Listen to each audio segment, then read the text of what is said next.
মোহাম্মদ নবী মাঠে আসতেই রাহমানুল্লাহ গুরবাজ তিনি বললেন, নবী ভাই এদিকে আসো। আরে ছেলে 50 করছে অভিষেক ম্যাচেই, আগে তাকে বুকে জড়ায় নাও। আরে লজ্জা পায় না তো, বাপ ছেলে একসাথে ব্যাটিং করতেছো, আবার বুকে জড়িয়ে ধরতে লজ্জা। ঠিক এভাবেই বাপ ছেলেকে এক করে দিলেন রাহমানুল্লাহ গুরবাজ, আর তাতেই হয়ে গেল ক্রিকেটের ইতিহাস।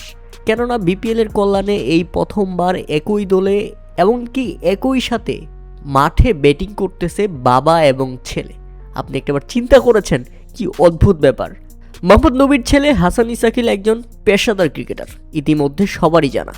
আফগানিস্তানের ঘরোয়া লিগেও বাবা ছেলে একসঙ্গে খেলেছেন, তবে সেটা কেবল প্রতিপক্ষ হিসেবে।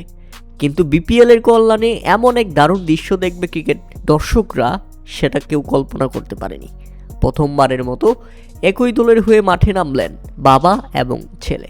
তবে তার আগে একটু ফিরে যাই পিছনে। আজকে নোয়াখালীর জার্সিতে অভিষেক হয় হাসান ইসাকিলের। মোহাম্মদ নবীর ছেলে হাসান ইসাকিল বাবার কাছ থেকেই অভিষেক ক্যাপটা পেয়েছিলেন। এরপর মাঠে নেমে সৌম্য সরকারকে নিয়ে দুর্দান্ত জুটি, 100 রানের পার্টনারশিপ। হ্যাঁ, মাত্র 9 ওভারেই 100 করে ফেলেছিল নোয়াখালী এক্সপ্রেস। আর এরপর দারুণ 50 তুলে নেন অভিষেক ম্যাচেই হাসান ইসাকিল। আর তাতে একজন বাবার গর্ব হওয়া উচিত, এবং সেটা হয়েছে। ডাক আউটে দাঁড়িয়ে ছেলের জন্য হাততালি দিয়েছেন, যেভাবে তাকিয়েছিলেন তাতে গর্বে বুকটা ভরে উঠেছে বাপের। অভিষেক ম্যাচে যে ছেলে হাফ সেঞ্চুরি করে ফেলেছে, বাবার যে স্বপ্ন পূরণ হয়ে গেছে, ছেলে দারুণ খেলছে। এরপর যখন নোয়াখালী এক্সপ্রেস উইকেট হারায়, তখন আবার বাবাকেও দেখা গেল মাঠে নামতে, আর মাঠে নামতেই হয়ে গেল ইতিহাস।